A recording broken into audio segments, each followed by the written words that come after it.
Steven Seagal walked out of the small roadside diner, the door creaking behind him as warm light spilled onto the darkening highway.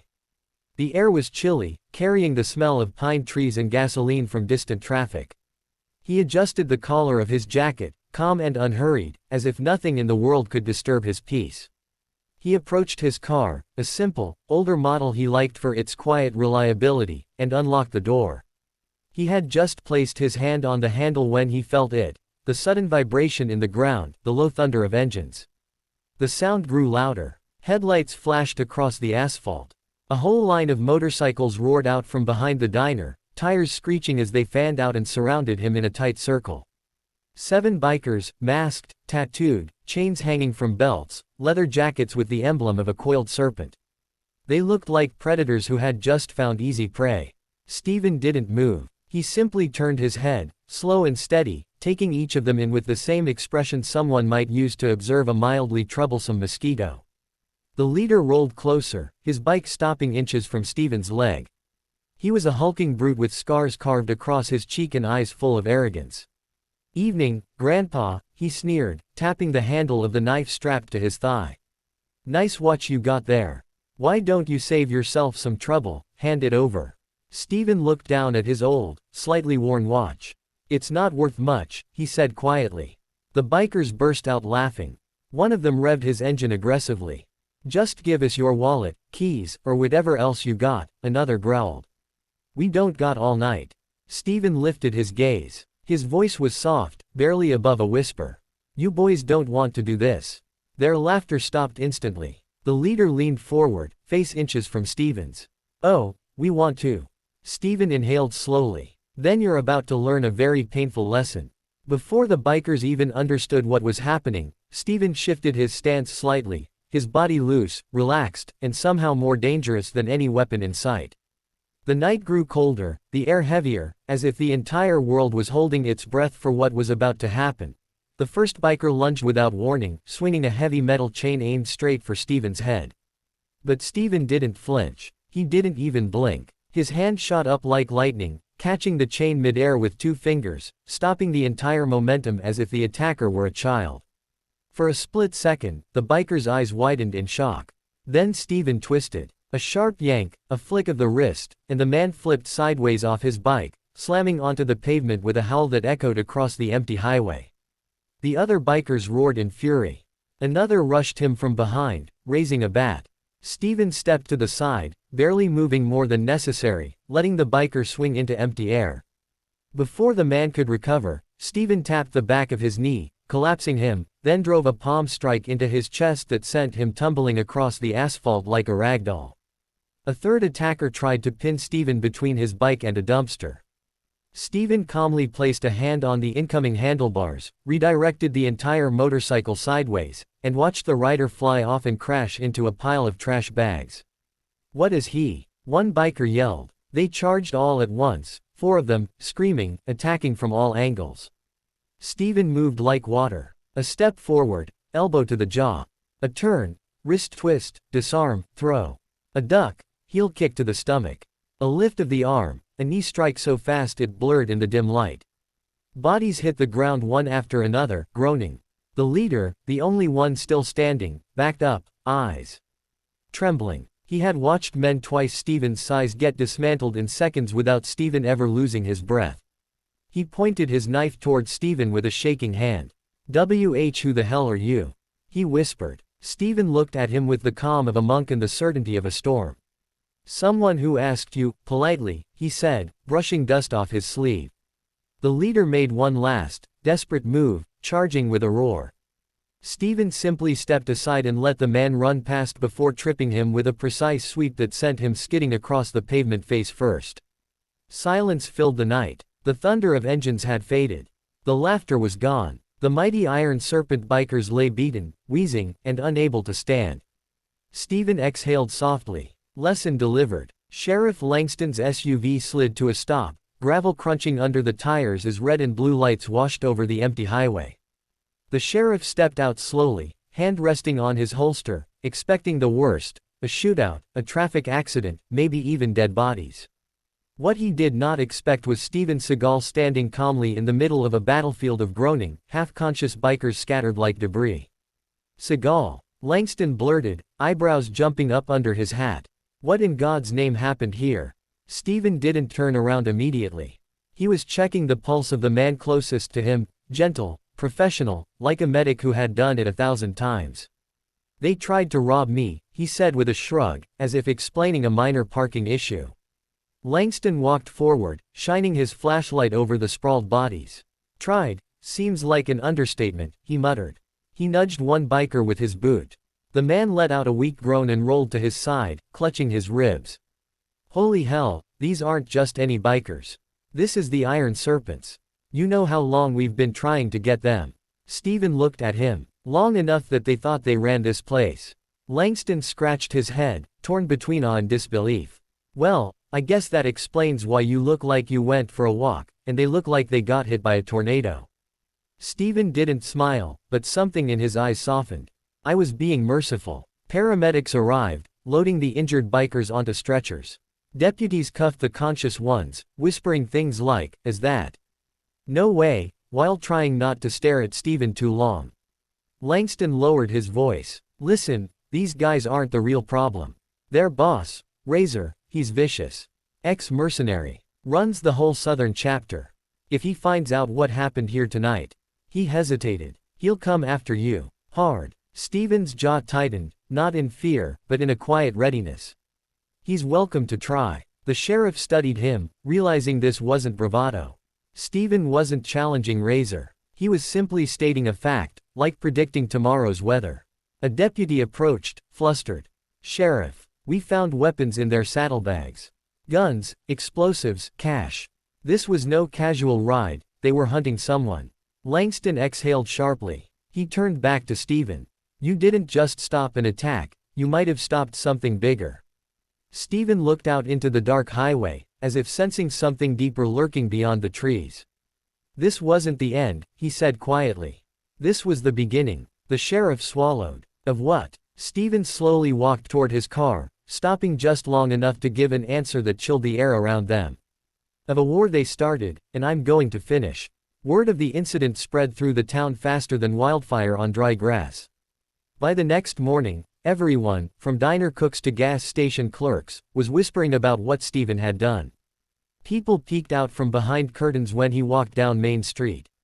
Some offered shy smiles, others stared at him with the kind of respect people reserved for legends, not living men. Steven ignored the attention, moving with the same calm stride as always, but he could feel the weight of their hopes. They expected protection, safety, strength. Sheriff Langston caught up with him outside the station, waving him over like a man chasing a ghost. Seagal, I was hoping to see you. Come inside, we've got things to discuss. Inside the sheriff's office, the mood was tense. Maps were spread across a table, dotted with red pins marking recent gang activity. Confiscated weapons lay in evidence boxes, sawed-off shotguns, long knives, homemade explosives. A whiteboard showed mugshots of men with dead eyes and serpent tattoos snaking down their necks. Steven stepped closer, hands behind his back. You've been tracking them for a while. Tracking, yes, Langston grumbled. Stopping, not so much. He tapped a pin at the edge of the map. This outpost here, we raided it last month. Barely put a dent in them. These guys have structure, leaders, money. Your little incident last night. It rattled the whole organization. Steven studied the map silently. They'll retaliate. Already have, Langston sighed, pulling out his phone. He played a video, grainy footage from a biker bar, their main headquarters. The Iron Serpents were gathered around Razor. Razor slammed his fist on a table so hard the camera shook. His voice rumbled like thunder. No one embarrasses my crew. I want the man who did this. I want him found. I want him brought to me.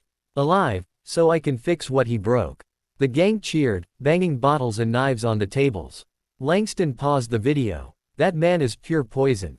He's not like the idiots you fought last night. Razor's ex-military, dishonorably discharged. Trained, ruthless, and crazy enough to challenge a tank if you looked at him wrong. Steven's expression never changed. He's predictable. A man like that follows patterns. He pointed to 3 points on the map. He'll hit these locations first. Fear tactics. Show of dominance. That's how men like him operate. Langston blinked. You sure? Yes. The sheriff leaned against his desk, exhaling. Look, Seagal, I'm grateful you helped last night.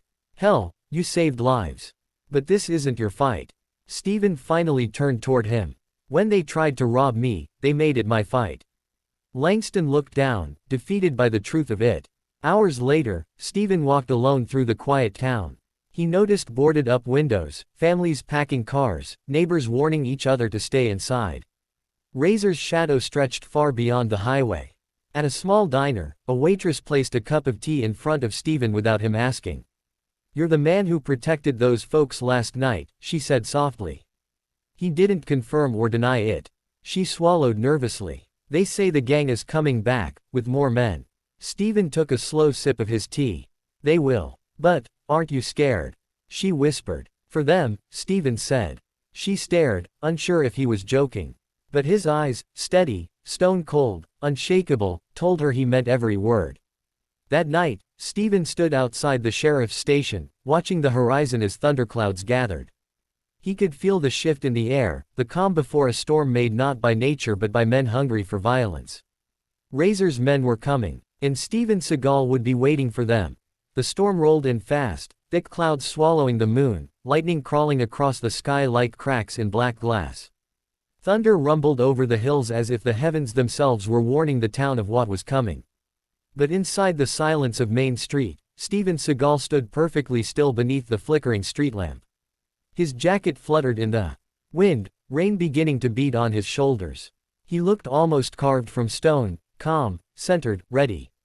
Then, far in the distance, he heard it. The roar. At first a low vibration, then louder, heavier, like a swarm of mechanical beasts chasing blood. Headlights pierced through the darkness like burning eyes. The Iron Serpents were coming, not in a group but in a wave. Dozens of motorcycles, engines screaming as they tore down the empty highway into town. The first bottle exploded near a parked car. The second biker fired into the air, bullets sparking against the storm clouds. The gang poured into the town square with the fury of a hurricane. Steven didn't move. A biker charged him head-on, swinging a metal pipe. Steven stepped into the attack, caught the man by the collar, and twisted, sending him flipping over the handlebars and crashing into a storefront window. Another tried to sideswipe him with his bike. Steven placed his hand on the speeding motorcycle, redirected its momentum, and sent both the bike and rider spinning into the mud. 3 bikers encircled him, revving their engines like predators circling prey. Steven exhaled, relaxed his stance, and struck. 2 kicks and a palm strike later, all 3 were down, their bikes toppling like dominoes. The rain intensified, drumming against the pavement. Thunder shook the ground. Steven moved through the chaos with perfect control, every strike precise, every motion efficient. To the bikers, he was a blur in the storm, moving too fast, too smoothly, too powerfully. A biker leapt from a rooftop with a knife. Steven caught him mid-air and slammed him onto a car hood so hard the alarm shrieked. Another hurled a Molotov cocktail. Steven dodged, grabbed the biker by the wrist, spun him around, and sent him flying directly into the oncoming fireball, taking 2 of his own men down with him. Explosions lit up the night. Shattered glass rained from windows. The whole town trembled under the assault. Yet Steven only grew calmer. He fought with the serenity of a master who had trained his whole life for moments like this. His breathing steady, his movements fluid, his expression never changing, not even when a biker tried to ram him with a custom-spiked motorcycle. Steven stepped aside, seized the rear of the bike with a single arm, and flipped it over like a toy. The rider crawled away, stunned.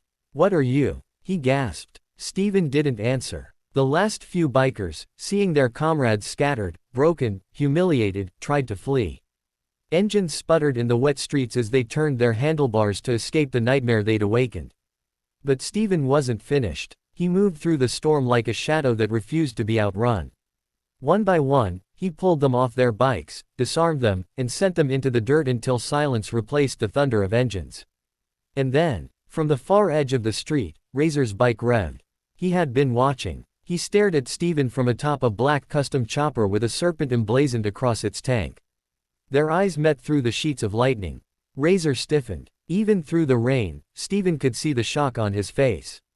The biker king turned his bike around and sped away into the night, retreating, the first crack in his armor. Steven watched him vanish into the darkness. The rain eased. The storm quieted. All around him, broken motorcycles smoked, injured bikers moaned, and the once peaceful street looked like the aftermath of a small war. Langston and his deputies rushed out of the station, breathless, guns raised. Only to lower them slowly as they saw Steven standing alone in the wreckage, breathing steadily, his posture unchanged. "My God," Langston whispered. "You took out an entire gang." Steven glanced at him. "No," he said. "Just their warm-up act." He walked away as lightning flashed behind him, the storm clouds drifting apart. Razor was still out there. And the real war hadn't even begun.